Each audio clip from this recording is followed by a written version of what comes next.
गुरुगणेशाभ्याम नमः। आध्यात्मिक प्रगति के लिए शिव पुराण 6 मार्ग बताता है। सबसे पहला यज्ञ।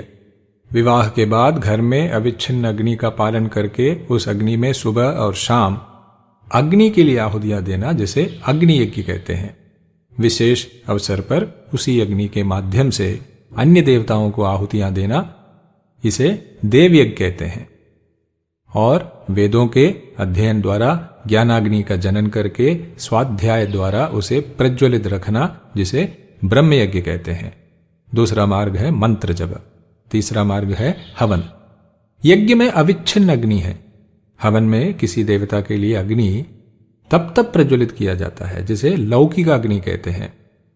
मृत्युंजय मंत्र से 1008 आहुतियां देने को यज्ञ नहीं कहते हैं, इसे होम या हवन कहते हैं।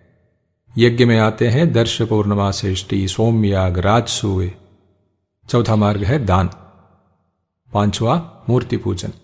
छठा तप, उपवास जैसा तप। ये सारे मार्ग अद्भुत फलदायक हैं।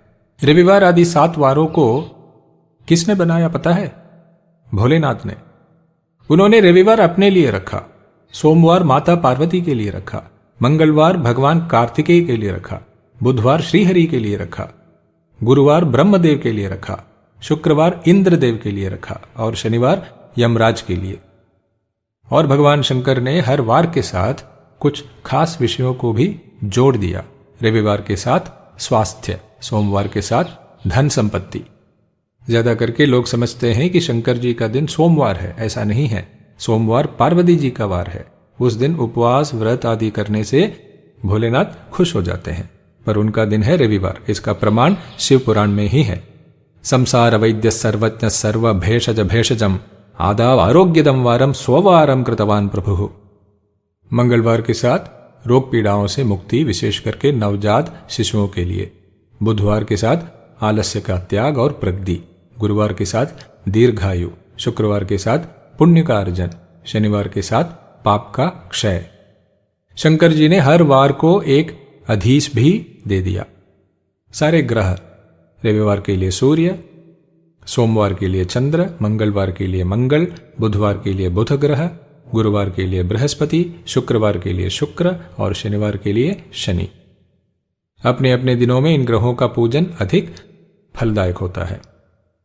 रविवार को सूर्य के पूजन से स्वास्थ्य, सोमवार को चंद्र के पूजन से धन संपत्ति, मंगलवार को मंगल के पूजन से रोगों से मुक्ति, बुधवार को बुध ग्रह की पूजा करने से प्रगति, गुरुवार को बृहस्पति ग्रह की पूजा से दीर्घायु, शुक्रवार को शुक्र ग्रह की पूजा से सुख भोग, शनिवार को शनि ग्रह की पूजा से अकाल मृत्यु और अपमृत्यु से बचाव।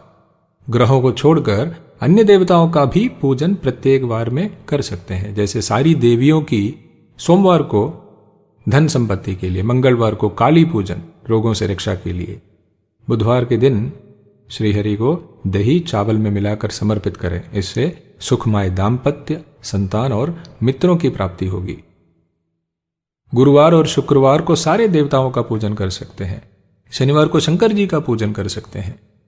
पर इसमें एक रहस्य है। देवानाम नित्य यजने विशेष यजने पिचा स्नाने दाने जपे होमे ब्राह्मणानाम च तर्पणे तिथि नक्षत्र योगे च तत्तद्देव प्रपूजने आदिवारादिवारेषु सर्वज्ञो जगदीश्वरः तत्तद्रूपेण सर्वेषाम आरोग्यादि फलप्रदः। इन सारे दिनों में अन्यान्य देवता बनकर शंकर जी ही आते हैं स्वयं पूजा स्वीकार करने और उसका फल देने। पर फल इसके ऊपर भी निर्भर है कि पूजा सही देश में, सही समय पर, सही लोगों को साथ में लेकर होनी चाहिए।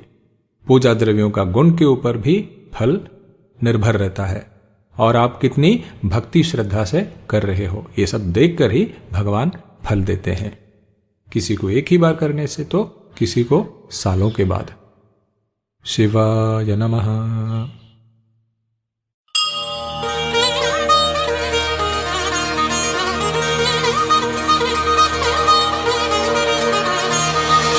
यज्ञो हि श्रेष्ठतमं कर्म